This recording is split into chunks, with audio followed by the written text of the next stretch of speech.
Good morning friends. स्वागत है आपका आपके अपने YouTube channel study with Ravi Thakur पर। तो चलिए आज की द हिंदू एडिटोरियल वोकैबुलरी की शुरुआत करते हैं। वोकैबुलरी के पीडीएफ के लिए आप मुझसे टेलीग्राम ग्रुप पर जुड़ सकते हैं।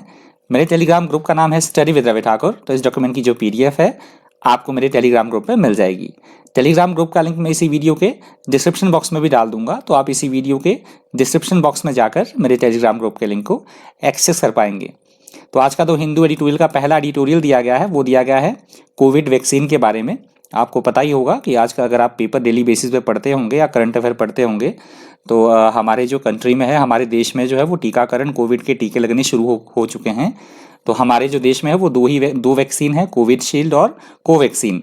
तो अभी हाल ही में यूएनओ, शायद कोविडशील्ड को हो सकता है यूएनओ के द्वारा भी अनुमति मिल जाए इंटरनेशनली उसको यूज़ के लिए।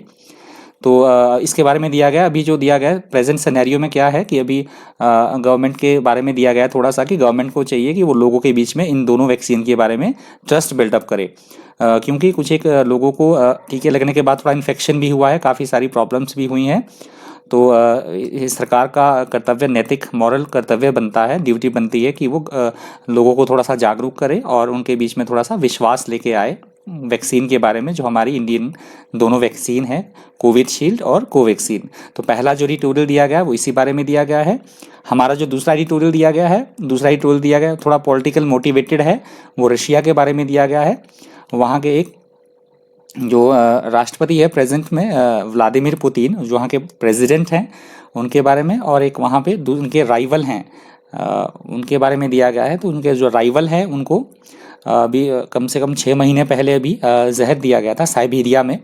तो वो भी ठीक होके वापस लौटे हैं। तो अभी उनको डिटेन कर लिया गया था एयरपोर्ट पे रशिया में। तो ट्रम्प, उनको लगता है व्लादिमीर पुतिन को कि वो उनके लिए खतरा साबित होंगे। तो दूसरा जो एडिटोरियल है वो सारा पॉलिटिकल मोटिवेटेड है, तो आप एडिटोरियल दूसरा भी पढ़ लीजिएगा। और मैं आपको डेली बोलता हूँ, डेली बेसिस पे एडिटोरियल पढ़ा कीजिए, तभी आपको समझ में आएगा वोकैबुलरी अच्छी ढंग से कि कौन सा जो शब्द है, कौन सा जो वर्ड है वो किस कंटेक्स्ट में यूज़ हुआ है। तो अब मैं आपको रोज़ बोलता हूँ एडिटोरियल डेली बेसिस पे पढ़ा कीजिए। 30 से 45 मिनट लगेंगे, ज़्यादा, इससे ज़्यादा समय नहीं लगेगा पढ़ने में। कोई बात नहीं, शुरू में समझ में नहीं आया, कोई दिक्कत नहीं, कोई बात नहीं, शुरू में वैसे ही पढ़ते जाओ, 1-1.5 महीना 2 महीना वैसे ही पढ़ो, तो धीरे धीरे आपको बाद में चीज़ें समझ में आने लग जाएंगी जब आप डेली बेसिस पे करोगे चीज़ों को। तो चलिए शुरुआत करते हैं। थोड़ा सा माफ़ कीजिएगा, थोड़ा सा ज़्यादा बोल दिया मैंने आज। तो पहला जो आज का एडिटोरियल का पहला जो वोकैबुलरी है आज की, वो है कॉम्बैट। कॉम्बैट यहाँ पे वर्ब की तरह यूज़ हुआ है। कॉम्बैट का मतलब होता है किसी चीज़ के साथ संघर्ष करना, जूझना किसी के साथ, या हम बोल सकते हैं विरोध करना किसी का, या किसी के साथ लड़ाई करना। दो देशों के या दो व्यक्तियों के बीच में लड़ाई को भी बोला जाता है combat. If people in authority combat something they try to stop it from happening, that is called combat. अगला शब्द है अमीनेबल। अमीनेबल यहाँ पे एडजेक्टिव की तरह यूज हुआ है। अमीनेबल का मतलब होता है किसी भी चीज़ को अपनी सर्वसम्मति से, सहजता से स्वीकार कर लेना बिना किसी ऑब्जेक्शन के, उसे बोला जाता है amenable. If you are amenable to something, you are willing to do it और accept it, that is called amenable. अगला शब्द है रिटार्ड। रिटार्ड यहाँ पे वर्ब की तरह यूज हुआ है। रिटार्ड का मतलब होता है कोई चीज़ डेवलप कर रही है उसके विकास को रोक देना, धीमा कर देना, या किसी की गति को रोक देना, उसे बोला जाता है retard. If something retards a process or the development of something, it makes it happen more slowly. That is called retard. अगला शब्द है verily. Verily यहाँ पे एडवर्ब की तरह यूज हुआ है। Verily का मतलब होता है ऐसी कोई घटना या ऐसी कोई बात जो रियलिटी में जो है वो सच हो, सचमुच हो, वास्तव में, उसको बोला जाता है verily. Verily is an old-fashioned or religious word meaning truly, कि सच में ऐसा है, सचमुच, उसको बोला जाता है verily. It used to emphasize a statement or opinion. That is called verily. अगला शब्द है amicably. Amicably यहाँ पे एडवर्ब की तरह यूज हुआ है।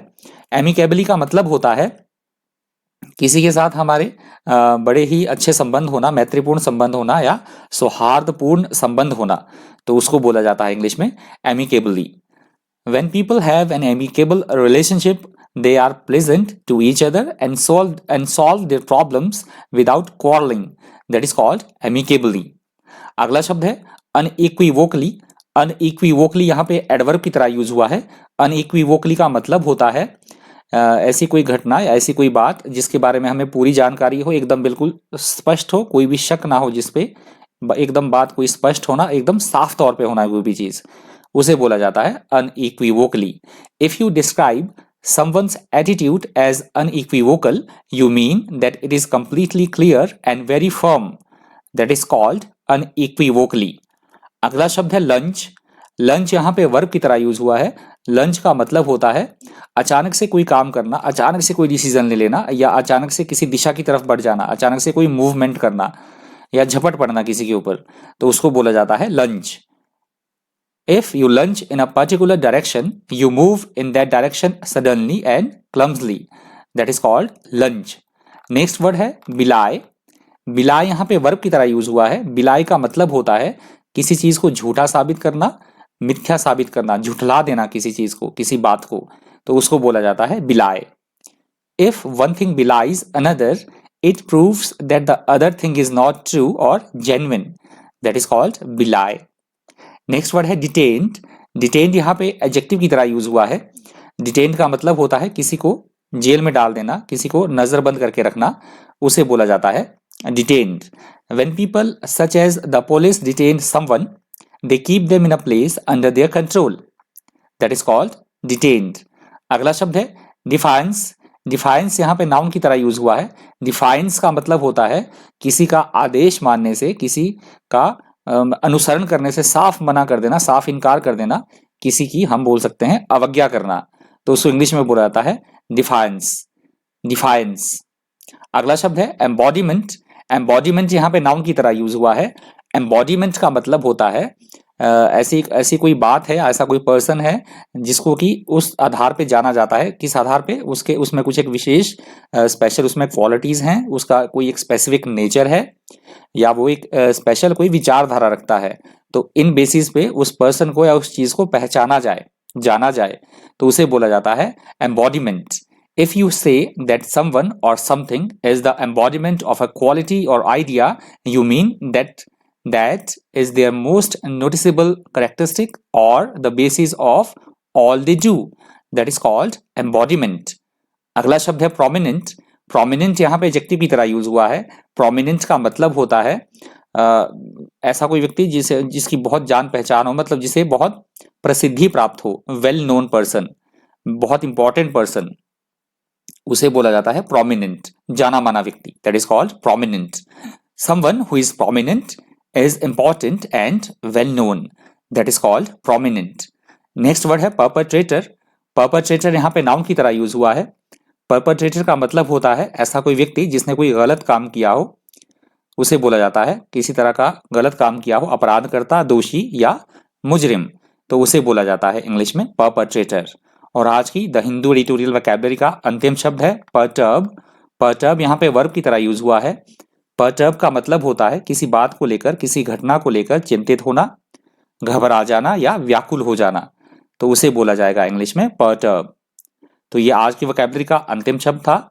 यदि आपको वीडियो हेल्पफुल लगा हो, इन्फॉर्मेटिव लगा हो, आपको लगता है कि आपने वीडियो से कुछ सीखा है, तो प्लीज़ वीडियो को लाइक कर दीजिएगा, ज़्यादा से ज़्यादा वीडियो को शेयर कर दीजिएगा। अगर आप मेरे चैनल पर पहली बार विजिट कर रहे हैं तो चैनल को सब्सक्राइब करना बिल्कुल भी मत भूलिएगा।